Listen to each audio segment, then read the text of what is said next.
دوستو السلام علیکم ورحمۃ اللہ وبرکاتہ۔ اس وقت کا موجودہ قادیانی سربراہ مرزا مسرور کا مسلم مرزا ابتیجا شمس الدین آپ کی خدمت میں حاضر ہے۔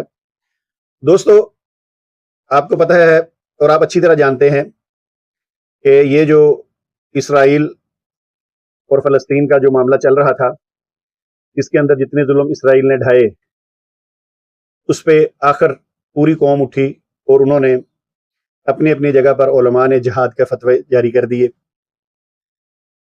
اب مسلمانوں کے لیے، جو عام مسلمان ہیں، یعنی میں اداروں کو نکال کے بات کر رہا ہوں، ان کے لیے وہاں جانا بہت مشکل تھا، بلکہ ناممکن تھا۔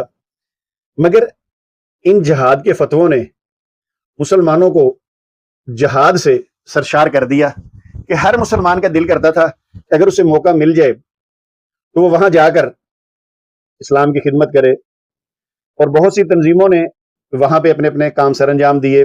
اللہ تعالیٰ سب کی کاوشوں کو قبول فرمائے۔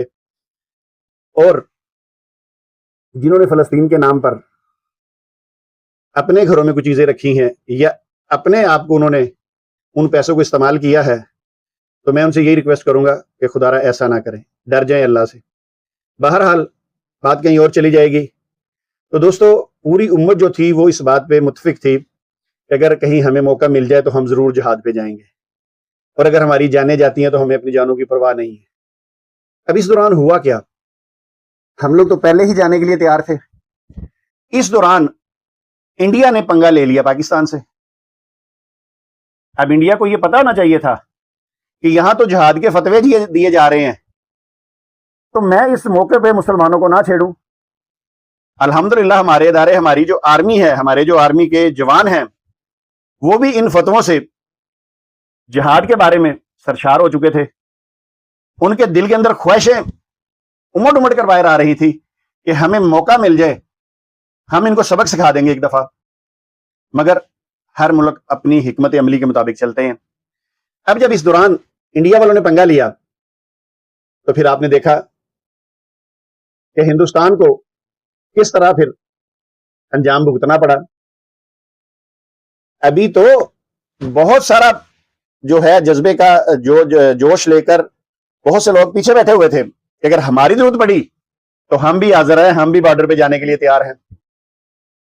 مگر الحمدللہ اللہ نے ہماری آرمی کو اتنی قوت دی ہے، اتنی طاقت دی ہے کہ ہمارے آرمی کے نوجوانوں نے پھر جو انڈیا کا شر کیا پوری دنیا نے دیکھا۔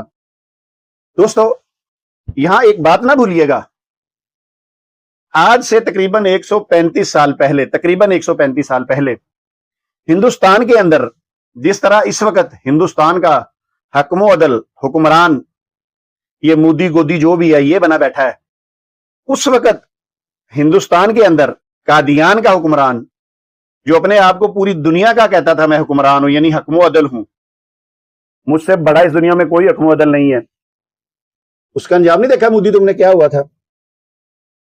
ہاں، تمہیں کیا پتا ہو؟ میں بتا دیتا ہوں۔ انڈیا والوں سن لو، میں بتاتا ہوں۔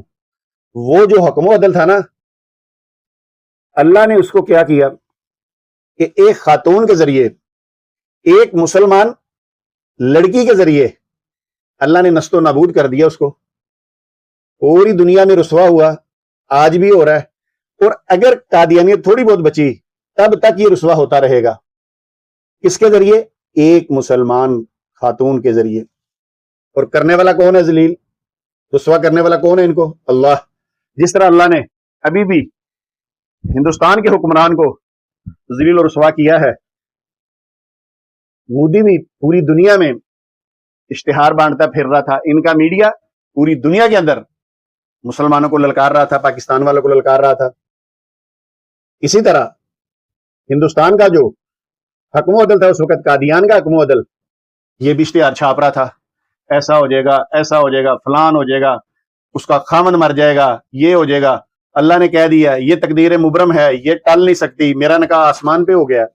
بڑی بڑکے ماری اس نے بھی، اللہ پہ جھوٹ باندھ دی اس نے۔ تو پھر انجام دیکھا آپ نے کیا ہوا؟ اس خاتون کا نام تھا محمدی بیگم۔ سبحان اللہ، اللہ اس کی قبر پہ کروڑوں رحمتیں نازل فرمائے۔ آپ بھی کہہ دیجئے آمین۔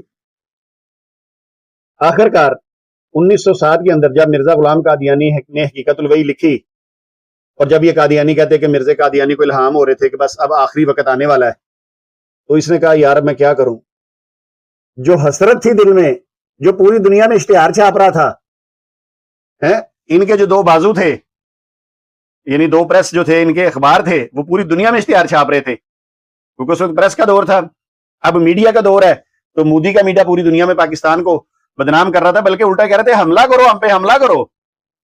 اسی طرح مرزا قادیانی نے اس وقت اشتہار چھاپے، پوری دنیا میں تقسیم کرائے، اور ہوا کیا، ایک مسلمان خاتون نے بینڈ بجا دی ان کی، قادیان ہندوستان کے حکمران کی بینڈ بجا دی اس نے، اور اللہ کے فضل سے بجائی، اللہ کی توفیق سے بینڈ بجائی اس نے اس کی۔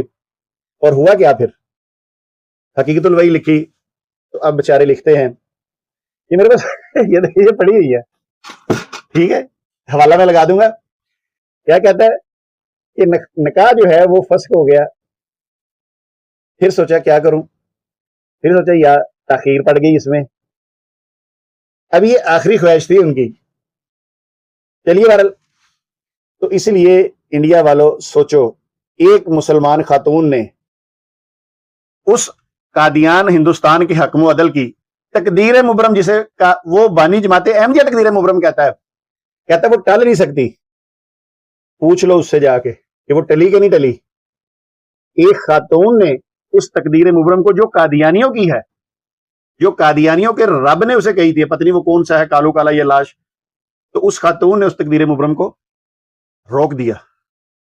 یہی تو قادیانیت پریشان ہے کہ وہ یہ کہتی ہے کہ تقدیر مبرم کیسے ٹل سکتی ہے، وہ تو کہتے ہیں کہ یہ تو انبیاء کی دعاؤں سے بھی نہیں ٹلتی تقدیر مبرم۔ کیوں کہتے ہیں یہ؟ کیونکہ مرزا قادیانی کو وہ نبی رسول مانتے ہیں، اور مرزا قادیانی نے اس پہ دعا کی ہوئی تھی، اور پھر مرزا قادیانی کو اس کے خدا نے یہ بھی بتایا تھا کہ تیرا نکاح آسمان پہ ہو گیا ہے۔ اتنی شہادتوں کے باوجود ایک مسلم خاتون نے وہ ساری خیالی جو کھچڑی پکی ہوئی تھی، خیالی پلاؤ پکا ہوا تھا، اس کو ایسے ڈکا لگا دیا، اسی کے اندر تقدیر مبرم بھی آ گئی، اسی کے اندر آسمانی نکاح بھی آ گیا۔ تو مودی یا گودی جو بھی بہرحال کہتے ہیں، اس وقت تم انڈیا کے حکم و عدل ہو، تمہیں عبرت پکڑنی چاہیے تھی پچھلے واقعے سے کہ ایک مسلمان خاتون نے قادیان ہندوستان کے حکم و عدل کا کیا حال کیا۔ اور پھر اس سے بڑی بات آپ کو بتاتا جاؤں، شاید آپ کے علم میں نہ ہو، اس عورت کی، اس لڑکی کی جس بندے سے شادی ہوئی، وہ مسلمان فوجی تھا۔ کون تھا؟ مسلمان فوجی۔ اس کو بھی ہندوستان قادیان کے حکم و عدل نے بڑا ڈرایا کہ تم اس سے نکاح نہ کرنا، تم نکاح کی طرح مر جاؤ گے، یہ ہو جائے گا، فلان ہو جائے گا۔ وہ بھی مسلمان فوجی تھا، اس نے پھر شادی کی، اور پھر اللہ کے فضل سے اس کے گھر میں بچے پیدا ہوئے، بیٹے پیدا ہوئے۔ مرزا قادیانی فوت ہو گیا، وہ زندہ رہا، بڑھ کے مارنے والا، تقدیر مبرم کہنے والا، آسمانی نکاح پیش کرنے والا وہ شخص فوت ہو کے اس دنیا سے چلا گیا، اور وہ فوجی، مسلمان فوجی، اللہ کے فضل و کرم سے جتنی اللہ نے اس کی زندگی لکھی ہوئی تھی وہ زندگی گزار کے اللہ کے پاس چلا گیا۔ اللہ تعالیٰ ان دونوں میاں بیوی کی قبروں کو منور کرے، اللہ تعالیٰ ان کے گناہوں کو معاف فرمائے۔ آج مودی انڈیا کا حکم و عدل ہے، کل کو کوئی اور بھی ہوگا، تو میری ریکویسٹ ہے کہ اس محمدی بیگم کے واقعوں کو ضرور دیکھ لیں، آپ کو پتہ چل جائے گا۔ دوستو انشاءاللہ ایک اور نئی ویڈیو کے ساتھ آپ سے ملیں گے۔ دوستو میں نے آپ سے ریکویسٹ یہ کی تھی کہ ایک تو میری ویڈیو کو اس کے نیچے کمنٹ ضرور لکھا کریں۔ دوستو ویڈیو کو لائک بھی کریں، کمنٹ بھی لکھیں، اور اس چینل کو سبسکرائب کر لیں۔ آپ تمام احباب کا بہت بہت شکریہ۔ السلام علیکم ورحمۃ اللہ وبرکاتہ۔